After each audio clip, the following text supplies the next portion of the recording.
Hi guys, tales of demon and gods के next part में आप सभी का स्वागत है। हमारी शुरुआत में हमें लॉर्ड यीशु को दिखाया जाता है, जो उन गार्ड्स से कहते हैं कि इस डेविल बॉस को थंडर किलिंग रे की तरफ ले चलो, हम उसी से इसे डील कर सकते हैं, वरना सिटी रेजिडेंट तबाह हो जाएगा। और एक तरफ देखते हैं जहाँ से नीली रोशनी आ रही होती है। फिर हमें डार्क गिल्ड के बंदे को दिखाया जाता है, जो नाली को ढूंढ रहा होता है और घरों के छत पे उछल रहा होता है और कहता है कि धत ये बच्चा पूरे कोर्टयार्ड में कहीं नहीं मिल रहा है। ये जो हमने उसको रहने के लिए क्या दूसरी जगह अरेंज की है क्या? फिर इन लोगों का बॉस आ जाता है और उस बंदे से कहता है कि इन सबको छोड़ो, पहले उस बच्चे को ढूंढो। और कहता है कि अगर ये जो और उसके लोग भी मिलकर उस जायंट डेविल से फाइट करेंगे तो वो लोग भी उसको इतनी आसानी से नहीं हरा पाएंगे, तो हमारे पास बहुत समय है। और कहता है कि हमने उस जायंट एवेंस डेविल को बुलाने के लिए उस वाइट स्टोन का यूज कर लिया है। और एक घर की छत पर डार्क गिल्ड के बाकी लोग भी खड़े होते हैं और बॉस कहता है कि जाओ और अलग अलग होकर उसे ढूंढो। फिर नाली को दिखाया जाता है, जो कोर्ट यार्ड में इधर उधर सब कुछ देख रहा होता है और एक जगह रुक के सोचता है कि यहाँ आसपास बहुत सारे प्लेटिनम रैंक के एक्सपर्ट हैं।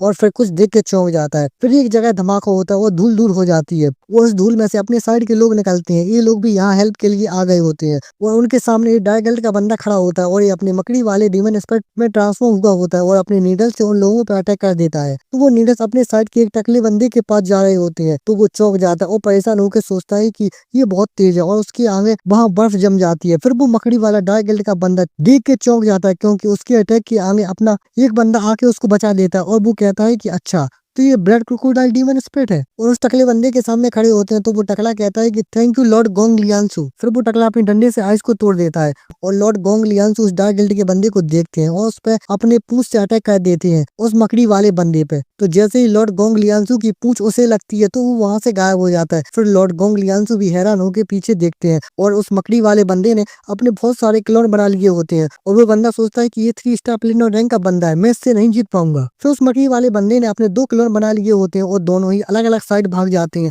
तो ये देख के लॉर्ड गोंग लियांसु और वो दोनों टकले भी चौंक जाते हैं। फिर लॉर्ड गोंग लियांसु ये देख के कहते हैं कि आइस क्लोन और उस मकड़ी वाले बंदे का पीछा करने लगते हैं और कहते हैं कि तुम मुझे इससे ट्रैक करने की कोशिश कर रहे हो। फिर लॉर्ड गोंग लियांसु अपने हाथ में अपनी ब्लड वाली एनर्जी को इकट्ठा करते हैं और जंप करके उस बंदे पर अटैक करने को बढ़ते हैं। तो ऊपर से एक बंदा उन लोगों को देख रहा होता है, वो डार्क गिल्ड का बॉस होता है। उसको देख के वो अपने टकला उसको देख के कहता है कि लॉर्ड गोंग लियांसु केयरफुल, यहाँ पर दूसरा बंदा भी है। और वो डार्क गिल्ड का बॉस लॉर्ड गोंग लियांसु के ऊपर आ गया होता है। ये देख के वो भी चौंक जाते हैं। फिर लॉर्ड गोंग लियांसु को बचाने के लिए वो टकला आके उस बॉस पे अटैक कर देता है। तो वो बॉस हंसते हुए कहता है कि एक फर्स्ट स्टार प्लेटिनम रैंक का आदमी मेरा अटैक रोकने की हिम्मत कर रहा है। तो ये देख के लॉर्ड गोंग लियांसु भी परेशान होकर कहते हैं कि नहीं, वो मकड़ी वाला बंदा बच के भाग रहा होता है। फिर वो बॉस उस टकले पे अटैक करके उसको निपटा देते हैं और लॉर्ड गोंग लियांसु बस उसे देखते रह जाते हैं और वो मकड़ी वाला बंदा भाग रहा होता है। तो ये देख के लॉर्ड गोंग लियांसु गुस्से में पलट के उस बॉस पर अटैक करने के लिए जंप करके उस बॉस की तरफ बढ़ रहे होते हैं। तो वो बॉस ये देख के उस टकले को नीचे फेंक देता है और फिर डार्क गिल्ड का बॉस और लॉर्ड गोंग लियांसु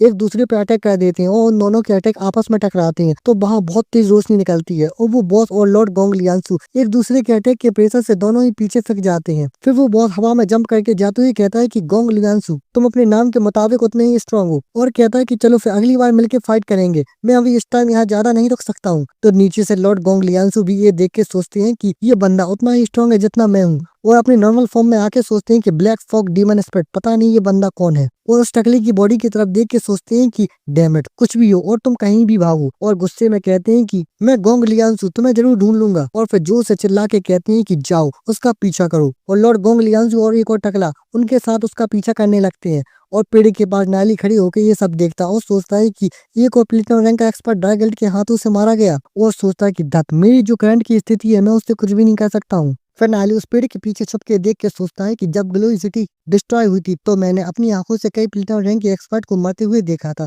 जिसमें गोंग लियांसु भी शामिल थे। और सोचता है कि मैंने उम्मीद नहीं की थी कि डार्क गिल्ड के लोग सिटी लॉर्ड रेजिडेंस पर हमला करने के लिए खुद को इतने खतरे में डालेंगे और अपना भी इतना नुकसान करेंगे।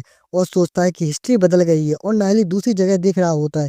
तभी उस पेड़ के ऊपर एक डार्क गिल्ड का बंदा नाली को देख लेता है और हंसते हुए कहता है कि ही मुझे मिल गया तुम छोटे बच्चे। और कहता है कि मैं तुम्हें इस टाइम भागने नहीं दूंगा। और नाली पे अटैक करते हुए कहता है कि डाई। तो नाली उसे देख लेता है और कहता है कि लॉर्ड एजोंग, आप यहाँ क्यों आ गए? तो वो बंदा एकदम से चौंक जाता है और पीछे पलट के कहता है कि उत्तरी ये जोंग यहाँ आ गया। फिर पीछे देखता है तो कोई नहीं होता है और नाली वहां से भाग रहा होता है। तो ये देख के वो डार्क गिल्ड का बंदा कहता है कि क्या इस कमीने बच्चे ने मुझे बेवकूफ बनाया? ये बहुत चालाक है, ये कमबख्त बच्चा। और नाली का दौड़ के पीछा करते हुए कहता है कि तुम्हें मुझसे दूर जाने का कोई मौका नहीं मिलेगा। और नाली उससे बच के भाग रहा होता है और वो नाली का पीछा कर रहा होता है। और नायली का पीछा करते हुए सोचता है कि इसकी डीमन एक्सपर्ट कौन सी है, ये बहुत फास्ट है। और नायली भागते हुए सोचता है कि मुझे इन प्लेटिनम रैंक डीमन एक्सपोजर से निपटने के लिए ताई किलिंग एरे को एक्टिव करना होगा। और दूसरी तरफ उन एवेस के जाइंट की तरफ देख के कहता है कि और वो जाइंट एवेस devil divine thunder killing array के बहुत करीब है। वे सचमुच अपनी पूरी ताकत लगा रहे हैं। उन्होंने सच में एक जाइंट एवेस डेविल को बुला लिया। हो सकता है कि डिवाइन थंडर किलिंग एरे भी उसे ना मार पाए। और जंप करते हुए सोचता है कि ये लोग सिर्फ मुझे निशाना बना रहे हैं और इसके लिए इतनी बड़ी कीमत चुका रहे हैं। क्या सच में इसके लिए इतना करने की जरूरत है? और जंप करके दूसरी जगह पहुंचते हुए सोचता है कि चाहे मैं अपने हुनर में कितना भी बेहतरीन क्यों ना हूँ, लेकिन इतना बड़ा जोखिम लेना इसके लायक नहीं है। और घरों पर भागते हुए सोचता है कि जब तक कि डायगल को पहले से ही है ना पता हो कि एल्केमिस्ट एसोसिएशन के लिए रेसिपी मैंने दिए थे। और नायली छतों पे भाग रहा होता है, उसके पीछे वो डायगल का बंदा उसका पीछा कर रहा होता है। और नायली सोचता है कि अगर ऐसा है तो बात समझ में आती है। फिर नायली भागते हुए सोचता है कि अगर तुम लोग खेलना ही चाहते हो तो आ जाओ। और जंप करते हुए कहता है कि मैं अभी 5 स्टार सिल्वर रैंक पर हूँ, लेकिन मेरे पास खेलने के लिए बहुत सारे तुरुप के इक्के हैं। और वो डायगल का बंदा गुस्से में दांत पीसते हुए कहता है कि तुम्हें क्या लगता है तुम कहाँ भाग रहे हो? और नायली भाग रहा होता है और भागते हुए पीछे देखता है तो उस डार्क गिल्ड के बंदे ने नायली पर अटैक कर दिया होता है। तो नायली अपने डीमन एस्पेक्ट के फॉर्म में होता है तो उसका अटैक उसके आर पार हो जाता है। तो वो बंदा सीधे जाके जमीन पर गिरता है और लुढ़कते हुए। फिर वो बंदा खड़ा होता है और सोचता है कि ये बच्चा, अब मुझे कहीं भी उसकी स्मेल नहीं आ रही है। और सोचता है कि यह बच्चा काफी लचीला है, तभी तो इसमें कोई आश्चर्य की बात नहीं है कि हमें ये खुद करना पड़ रहा है। और एक जगह खड़े होकर कहता है कि वो करीब ही है, ज्यादा दूर नहीं है।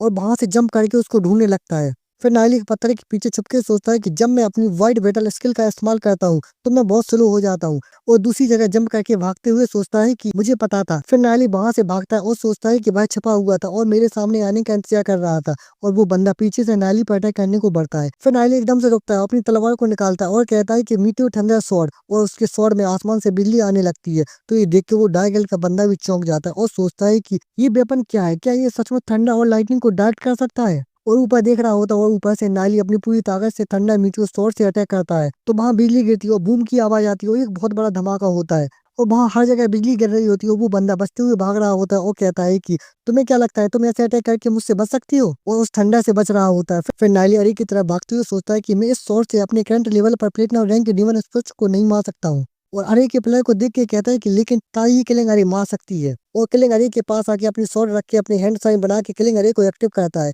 और वो प्लस चमकने लगते हैं। और ये देख के वो डार्क गिल्ड का बंदा कहता है कि ये तो, और सोचता है कि ये तो वही प्लेयर जिन्होंने ये जंग को भी हरा दिया था। और अपने हुड को हटा के कहता है कि कमीने बच्चे, मैं उन स्टोन प्लेयर की तरफ बिल्कुल भी नहीं जाने वाला हूँ। और झुक के अपने नीडल से अटैक करते हुए कहता है कि अगर लॉन्ग सा ने हमें तुम्हें जिंदा पकड़ने का निर्देश नहीं दिया होता तो तुम कब के मर चुके होते। वो इस्माइल कहते हुए कहता है कि मैं पहले तुम्हारे हाथों पर मारूंगा ताकि तुम इस अरे को अनसील न कर पाओ। फिर अपने मोंगूस थ्रोन से अटैक कर देता तो उसका वो मोंगूस थ्रोन जा रहा होता है और वो सोचता है कि मेरा poison throne platinum rank demon expert को भी मार सकता है।